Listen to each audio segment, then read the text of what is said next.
Donc, on va passer à une petite session sur alors, l'innovation au sens large et puis en particulier sur les startups.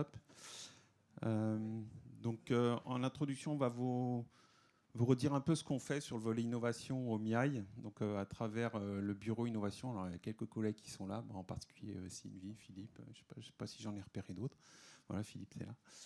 Euh, donc, ce qu'on fait depuis maintenant plusieurs années.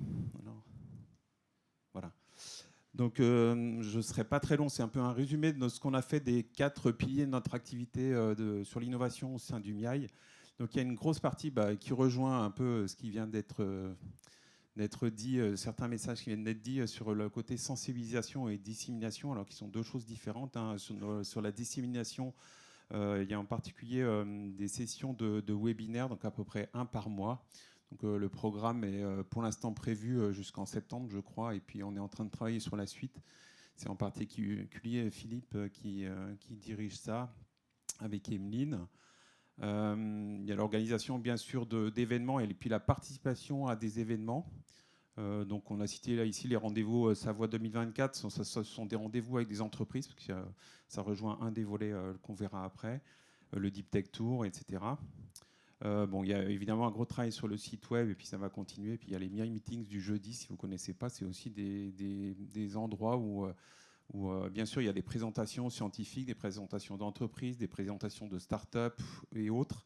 Et puis aussi, ce qu'on souhaite, c'est qu'il y ait des échanges à travers ces MIAI Meetings. Hein. C'est comme aujourd'hui, à travers ce que vous avez la table ronde.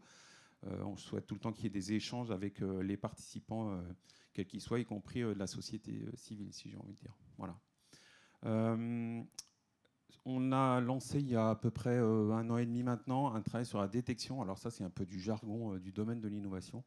En fait, quand on dit détection, c'est du domaine de la détection dans les projets de recherche, de ce qu'on pourrait faire, de ce qui pourrait émerger dans le domaine de l'innovation. Alors au sens très large, hein, puisque là on est dans le domaine de l'IA, on pense à logiciel. Par exemple, ça peut être de l'open source, de la diffusion de solutions open source, mais comment on les diffuse, pourquoi, avec quelle licence, etc. Donc ce travail de fond, on l'a amorcé à travers les chaires de recherche et puis à travers des projets qui ont déjà un peu un volet innovation, qui sont les projets IRGA Innovation, donc c'est Initiative de recherche Grenoble-Alpes, qui sont maintenant traités à travers le pôle universitaire d'innovation. Je ne rentre pas dans les détails des process. Donc ça, c'est un travail de fond qu'on fait avec les scientifiques qui travaillent dans les chaires, avec les scientifiques qui travaillent dans les projets d'innovation IRGA ou du PUI. Voilà. Et puis à partir de ça, il y a des discussions, des échanges, il y a des recommandations, il y a des échanges sur des questions. Après, il y a de la recherche sur des solutions. On oriente des projets vers d'autres structures, vers des financements, etc. Et donc ça, c'est un travail auquel on tient et qu'on va absolument continuer dans le cadre du nouveau cluster et qu'on va même essayer d'amplifier. Donc là, on est vraiment en plus sur le pont. À mon sens, il n'y a aucune scission entre recherche et innovation. Hein. Tout ça, c'est un fil continu. Avec des questions qui se posent au fil de l'eau. Et puis, des fois, il faut aussi mieux voir des choses un peu à l'amont. Même si on n'a pas envie d'aller sur l'innovation, il faut peut-être mieux regarder des choses à l'amont pour ne pas se tromper de voie ou prévoir des choses à l'avance. Voilà. Sur les partenariats avec les entreprises, c'est aussi un volet important de notre activité. Donc, en particulier aussi en relais avec les pôles de compétitivité, comme Inalogic. Et là, on reçoit pas mal de demandes d'entreprises. Donc, on fait des rendez-vous avec des entreprises. Et typiquement, on oriente vers des laboratoires de recherche, par exemple. Donc, j'illustre à travers une action qu'on fait. Et puis là, on va en venir vers le dernier volet. Et puis, on va faire le lien avec ce qu'on va faire après. Donc, sur le volet start-up. Donc, il y a toute une partie soutien scientifique et financier sur la partie un peu amont de ce qu'on peut appeler prématuration, maturation, hein, pour faire progresser un peu les porteurs de projets et puis les technologies vers la voie start-up ou vers la voie transfert au sens large d'ailleurs.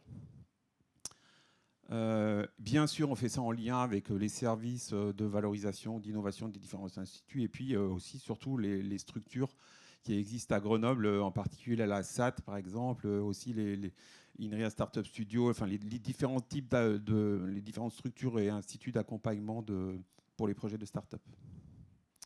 Et puis, pour faire la transition, on a décidé, il y a maintenant 2-3 ans, de décerner un label MIAI à des startups qu'on sélectionne, qu'on choisit. Donc, on a des critères qui sont disponibles sur le site web. Et vous allez voir une vidéo d'une quinzaine de minutes sur des startups qui sont nées en 2023. Alors désolé, on n'a pas réussi à faire des vidéos sur les startups nées en 2022 parce qu'on avait un peu de retard et puis c'est un gros boulot de faire ces vidéos. Donc là, c'est les startups qui sont nées en 2023 et après, on fera une labellisation de startups de 2022 et de 2023.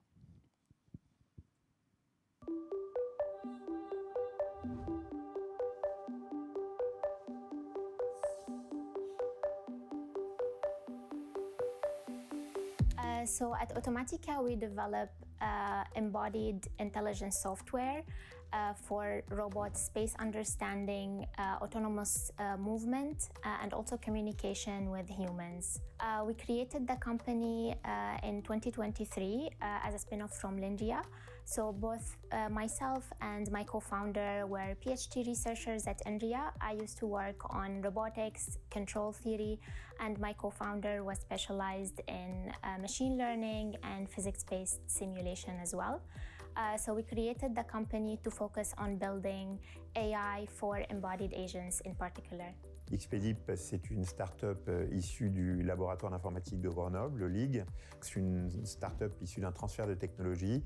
Notre proposition, c'est on fournit le premier framework de deep learning auto-explicable au monde. C'est-à-dire qu'au lieu de générer une boîte noire, qui est un modèle performant mais dont on ne comprend pas le fonctionnement, on génère une boîte transparente qu'on peut comprendre, qu'on peut optimiser et qu'on peut expliquer pour répondre à la confiance qu'attendent les utilisateurs sur l'IA, répondre aux problématiques de conformité réglementaire et de gestion du risque du déploiement de l'IA. Cette start-up qui a été créée en décembre 2023 sur un projet qui est à la base de l'université de Savoie, à Annecy, qui est basé sur le contrôle qualité en milieu industriel à l'aide de caméras polarimétriques et thermiques couplées à des algorithmes qui donnent une puissance de réflexion et une prédiction de qualité sur des pièces produites. Le système ZI System V1 que nous sortons ce mois-ci permet d'avoir une image de la pièce produite, une analyse de cette pièce, que ce soit thermique ou polarimétrique, c'est-à-dire l'état d'aspect de la pièce ou des manques de la pièce, et de prendre une décision si la pièce est défectueuse ou non. Je travaille depuis 5 ans sur Phoenix Health, qui est une start-up qui vise à justement essayer de diagnostiquer et traiter la dépression des patients qui souffrent de sédentarité digitale. Ce dispositif médical prend la forme d'une application qui va s'intégrer sur tous les écrans du patient et qui va justement analyser son contenu pour essayer de comprendre les comportements sédentaires du patient, mais également filtrer les contenus digitoxiques qui vont avoir un impact sur sa santé mentale, et enfin qui va lui proposer des défis qui sont personnalisés et dans la vraie vie pour diminuer ses symptômes dépressifs.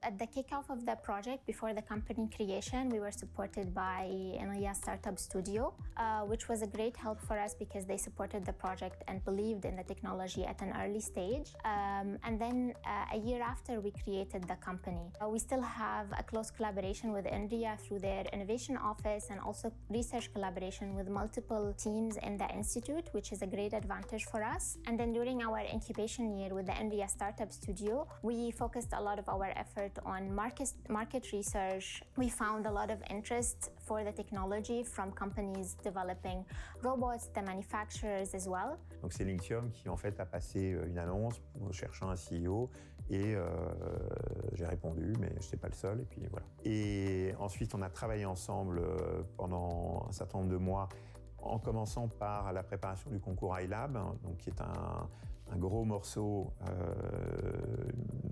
mais extrêmement structurant, positivement structurant pour développer une start-up. Puis on a créé la start-up et après on a déployé un plan qui est passage du code labo au code industriel, sortie d'un produit et en parallèle début de commercialisation, etc. Bon, la première étape, ça va être déjà, je pense, pour tout entrepreneur ou chercheur, de trouver un sujet qui l'intéresse. Et ensuite, de ne pas s'enfermer dans ses propres croyances. Donc, dans mon contexte, d'échanger avec des addictologues, des psychologues, des patients, des associations, et vraiment comprendre un sujet dans sa totalité. on ne peut pas tout faire, donc on va tirer une ficelle pour laquelle on sent que notre corps de compétences peut servir ce sujet-là. Et ensuite, pendant, on va dire, au moins 3-4 ans, au moins travailler à fond sur la technologie, parce que derrière, si on veut créer une entreprise, il y a une technologie solide, donc des brevets, des études techniques préliminaires. Et donc, au cours des dernières années, on a lancé une étude pilote avec le rectorat de Grenoble. En 2018 est né le projet, la première version, la V0 de ce système, qui a été repris, qui a été breveté en 2020. En 2020 est rentré à la SAT Lynxium de Grenoble en période d'incubation du projet. Lynxium, cherchant donc à industrialiser ce projet, a fait appel à moi pour me proposer justement cette phase industrialisation du projet et création de société. Donc la société qui est née en 2023, en décembre 2023, était en période d'incubation jusqu'en mars 2024. Nous sommes sortis de cette période d'incubation avec une V1, une série ZI System V1, qui est maintenant commercialisée à partir du mois prochain.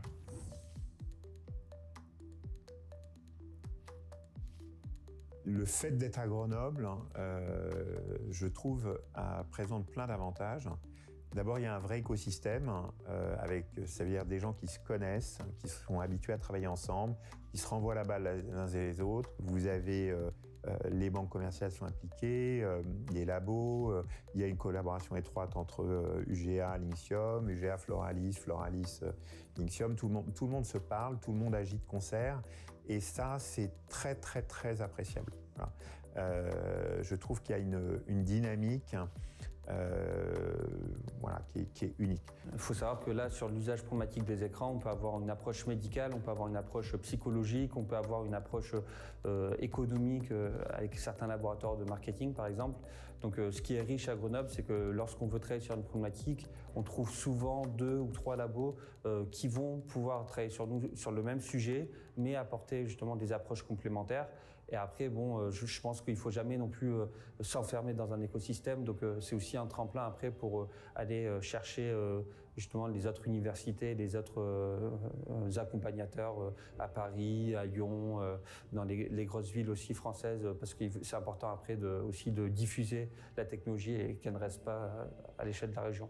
Donc, on a tout ce qu'il faut en tout cas pour démarrer le projet. Et après, de toute façon, il n'y a aucun écosystème qui est autosuffisant. Donc, à un moment donné, on est quand même amené à sortir de l'écosystème. L'écosystème idéal dans une région dynamique comme notre région est fantastique quand on adhère à des réseaux. Bien sûr, il faut adhérer à des réseaux. Il faut trouver les compétences, par exemple des réseaux comme la French Tech, où on a des présentations entre entrepreneurs, start-up, PME, grosses entreprises et start-up petits débutants comme nous. Des talents, alors il faut recruter des talents bien sûr, les talents sont présents, des développeurs, des ingénieurs d'industrialisation, et les garder dans ce secteur dynamique qui est notre région. I think being in Grenoble was quite an advantage for our company because it's such a thriving ecosystem here, both for research and for industrial players, which can be partners and collaborators. And it's also a great area to source talent for the startup. And it's a beautiful area to live in. We have the mountains nearby.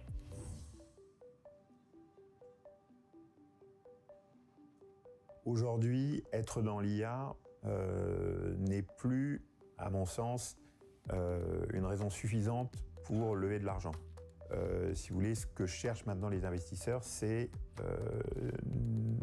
qu'ils veulent, c'est des technologies qui font de l'argent. Donc, si vous voulez, avant, il suffisait de dire je rajoute une brique d'IA et tout le monde trouvait ça super. La réalité, c'est est-ce que votre produit il a un marché? There are many companies who create AI-enabled products. And there are startups with a more deep tech focus who create AI-focused technology, which is what we work on, which I think it's quite an attractive kind of company for investors, especially in the past year with the raise in AI for embodied agents in particular. Le domaine de l'IA est un levier de levée de fonds phénoménal. Pourquoi? Parce que les yeux sont rivés sur l'IA.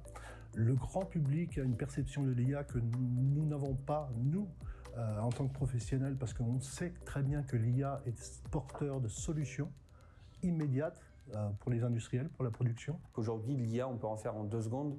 On se connecte à l'API de OpenAI et on a une IA que même les labos, il y a 20 ans, n'auraient jamais pu produire en fait. Donc aujourd'hui, le problème, c'est pas est-ce qu'on fait de l'IA, c'est plutôt quel besoin est-ce qu'elle vient servir. Voilà.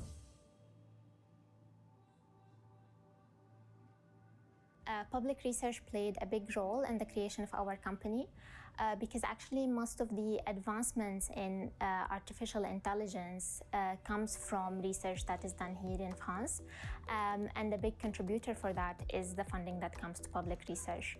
On top of that, the founders for Automatica, we were all researchers here. S'il n'y avait pas eu la recherche publique, la tech ne serait jamais sortie. C'est une remise en cause de tellement de choses que ça ne peut être fait que par des gens qui n'ont aucune contrainte dogmatique et économique et je dirais même de résultats. Il y a une liberté dans la recherche publique qui permet de mettre au point ce type d'innovation majeure et il faut le saluer. Les chercheurs de la recherche publique ne sont pas payés à la performance, donc ça veut dire que derrière, ils ne vont pas travailler sur un projet parce que ça va leur apporter de l'argent directement, c'est parce qu'ils y trouvent un intérêt social ou médical. Et aussi, dernièrement, on a des excellentes universités françaises et on a énormément de compétences. Donc pour nous, c'est aussi un symbole aussi de fierté de travailler aussi avec ces laboratoires-là qui ont beaucoup de compétences en interne. Déjà, dans la recherche publique, on a commencé le projet d'un projet de thèse et qui a facilité donc l'accès à des talents, donc des chercheurs, d'autres doctorants que je pourrais interagir et avoir des données donc supplémentaires, donc des publications, donc d'où j'avais accès étant au labo, en recherche, avec la facilité donc de l'université, tout cet accompagnement du public, le laboratoire et tout ça, je pense que c'était très important dans mes recherches de l'intelligence artificielle.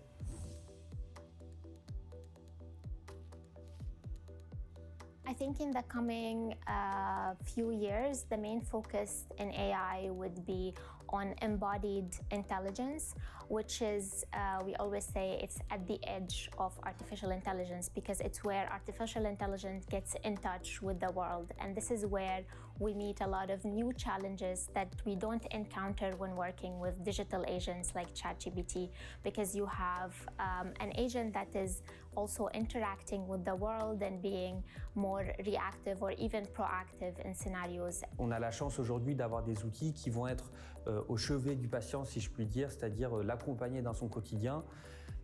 Et pour moi, ça sera important dans la prochaine décennie, donc dans les prochaines décennies, justement d'essayer de favoriser justement cette relation entre les praticiens hospitaliers et les entreprises technologiques, parce qu'on ne peut pas évoluer l'un sans l'autre.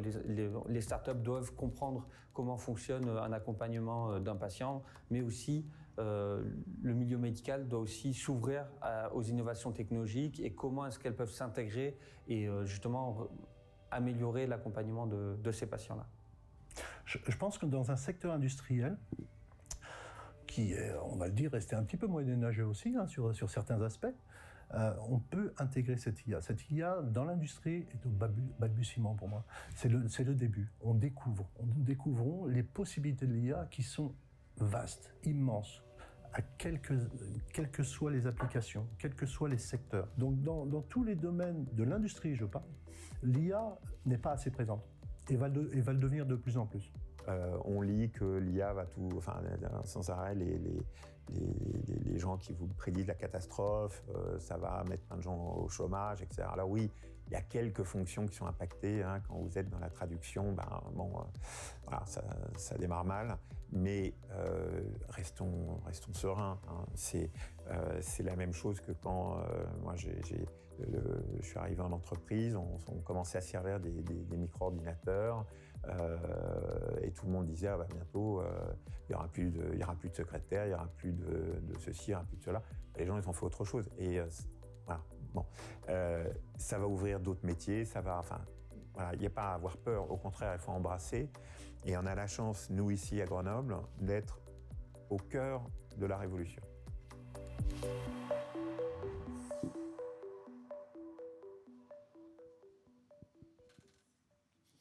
Voilà, alors on a un peu...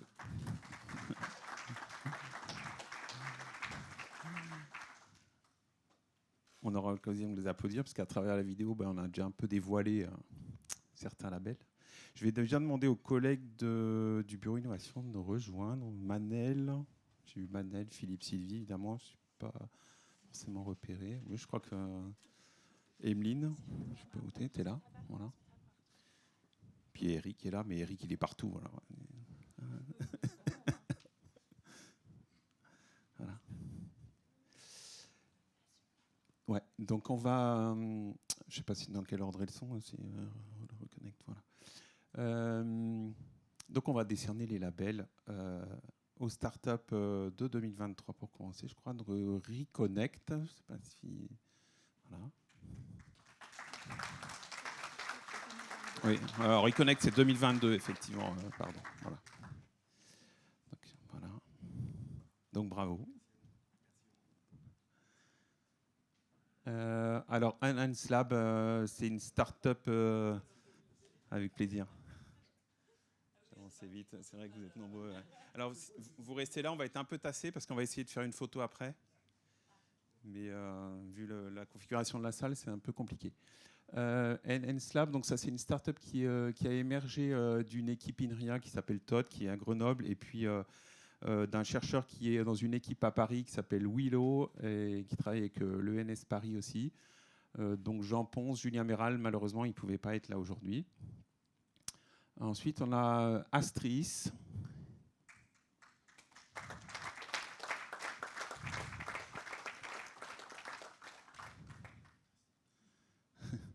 Donc bravo à vous. Hein, ouais, on va passer là. Hein, bravo.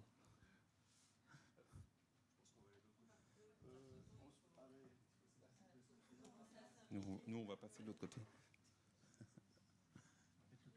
La configuration n'est pas très pratique. Ensuite, on a Icy Green. Donc, ça, c'est une start-up aussi dans le domaine de la robotique pour faire du désherbage. Je fais très, très court. Donc, bravo. Pictoria.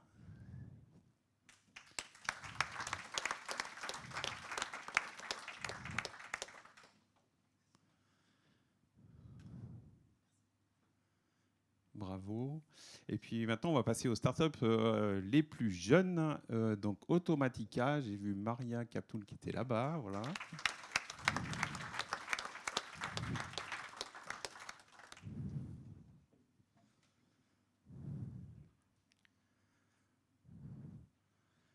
Bravo Maria. The IQ. Normalement, on a tout le monde.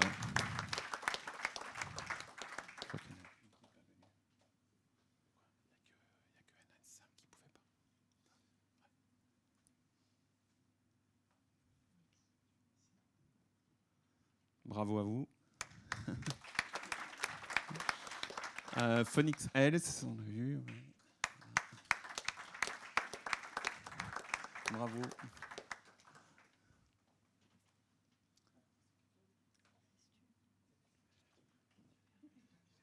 Et puis Expedip.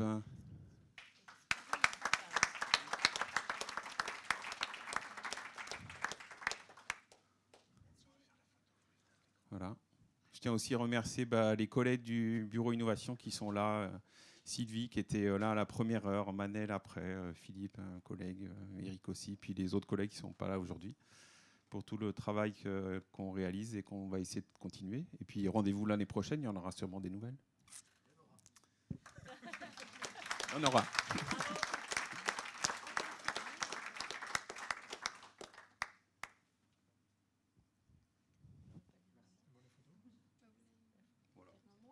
On termine. La pause était attendue, je crois. Donc, c'est vrai ? Voilà. Pas encore. Là, c'est un truc.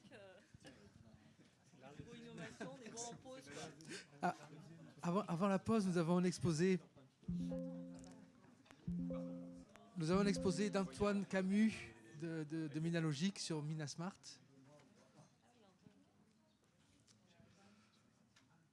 Antoine, je crois que tu as compris que la pause était entendue malgré tout.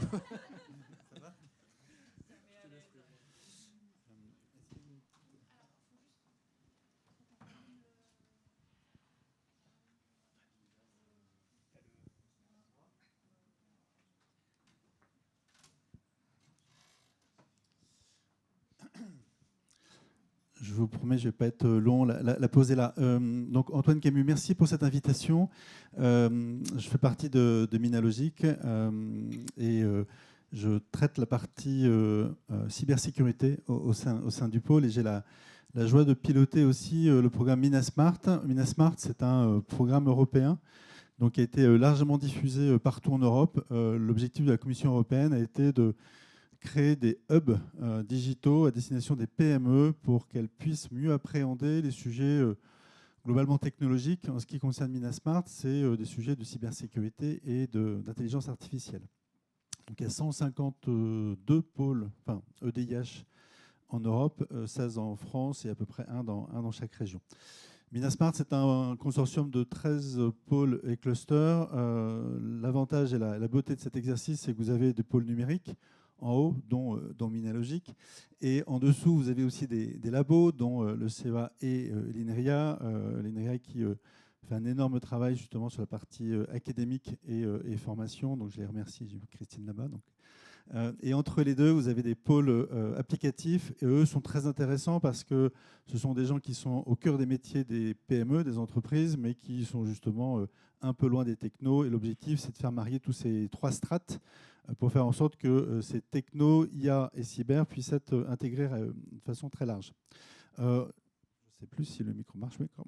Notre volonté, c'est d'apporter un parcours très large, à la fois sur la partie diagnostic, les prototypages, monter en compétences bien évidemment, et le nerf de la guerre, c'est quand même le financement. Donc il faut quand même que tous les projets puissent aboutir sur des solutions qui soient financées par la région, qui fait un énorme travail, la France aussi, qui a des dispositifs nationaux qui fonctionnent bien, et puis l'Europe. Rapidement, les trois piliers, parce que la cybersécurité, tout ce qu'on dit aujourd'hui, on parle de données, donc il faut aussi sécuriser ces données le constat, il est là, vous le connaissez par cœur, c'est qu'aujourd'hui, les attaques sont massives et que nos PME, aussi tous ici, sont très largement fragilisées, que c'est un environnement global qu'il faut absolument traiter. Et donc, on a créé un parcours qui se veut le plus pragmatique, le plus simple, et surtout qui marie à la fois les technophiles que vous êtes, vos patrons, et des fois vous faites les deux casquettes, les DSI, pour faire en sorte que toutes ces personnes-là puissent se parler, qu'il y ait des diagnostics qui soient simples, audibles, lisibles, utilisables, pour que là encore, tout ce que vous faites, donc tout l'IP que vous générez, ne soit pas pillé, parce que c'est un énorme sujet qui nous préoccupe énormément, c'est que nous sommes piliers très largement, mais aussi nous sommes bloqués, une entreprise sur demeure, donc je ne vais pas vous faire de marketing de la peur, mais c'est important. Donc on a créé quelque chose qui soit absolument un pas de côté, adapté fondamentalement pour les PME, parce que c'est ça aussi la problématique de cette techno-là, c'est que c'est des grands qui parlent à des grands, et nous, les plus petits, personne ne nous parle correctement. Donc ce programme-là, il est cofinancé par la Commission européenne.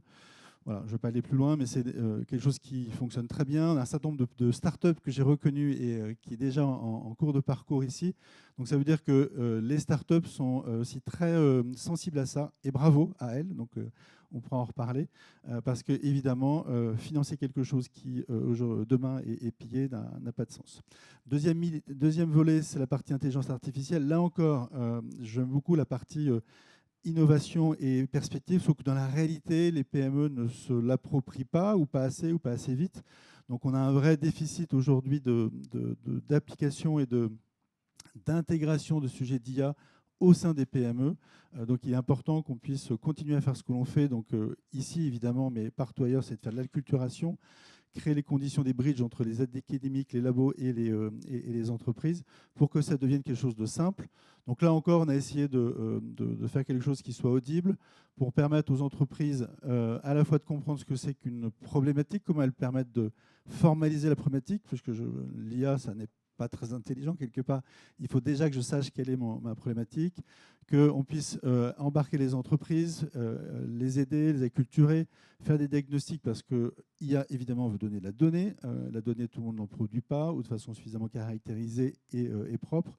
Et après, évidemment, lorsque cette première phase est passée, on crée les choix, les perspectives, on donne les perspectives des choix des différents algorithmes et modèles pour après mettre en œuvre de façon industrielle. Donc ce parcours-là est, là encore, largement financé par la Commission européenne. Donc ça, c'est bien, avec le soutien de la région, le soutien des écoles et des académiques en région. On a aussi, c'est un vrai sujet, donc l'IA générative, on a un écosystème de partenaires qui sont là aussi pour faire en sorte que ces sujets deviennent simples en entreprise. Dernier élément, et j'en finis là, on a au sein du pôle porté un programme qui s'appelait EasyTech, qui continue à s'appeler EasyTech, mais qui a été complété par un programme de partenariat d'innovation financé par la région et qui est génial parce que ça peut vraiment permettre à vous, entreprises, ou vous, labos, de vous parler et de financer très largement des projets et de vous apporter les conditions de la mise en œuvre industrielle et faire en sorte que des consortiums se créent, entreprises, écoles et laboratoires, pour faire en sorte derrière que de l'innovation sorte de terre. Et on a créé un label, pour terminer, au sein du pôle, un label cybersécurité et environnement durable, voilà, parce que les financeurs, en particulier la région, est de plus en plus sensible à cette notion de sécurisation de vos données, que ce soit sécurité by design pour vos projets, mais aussi la sécurité de votre organisation, et évidemment faire en sorte que tout ça contribue, parce que c'est un sujet qui malheureusement n'est pas tellement focus dans nos élections actuellement, qui contribue à un environnement plus durable. Voilà. J'en termine là. Si vous avez besoin ou envie de nous contacter, vous avez un site et une plateforme. Et je vous remercie et à très bientôt, j'espère. Puis bonne pause. Merci encore. Merci beaucoup Antoine. J'espère que tu restes à la pause, du coup, qu'on puisse discuter avec toi. Bon, je vous propose qu'on fasse la pause jusqu'à vers 11h à peu près. Ensuite, on aura des présentations, en particulier des présentations de collègues de Clermont, des collègues d'Annecy. Voilà. Et puis, il y aura aussi une intervention de Monsieur Petit Poisson, qui est contrôleur général au SDIS. Voilà. Puis après, on aura la pause repas. Mais je vous propose là qu'on fasse cette pause café et annoncée plusieurs fois. Elle est enfin là. Et puis on se retrouve à 11h.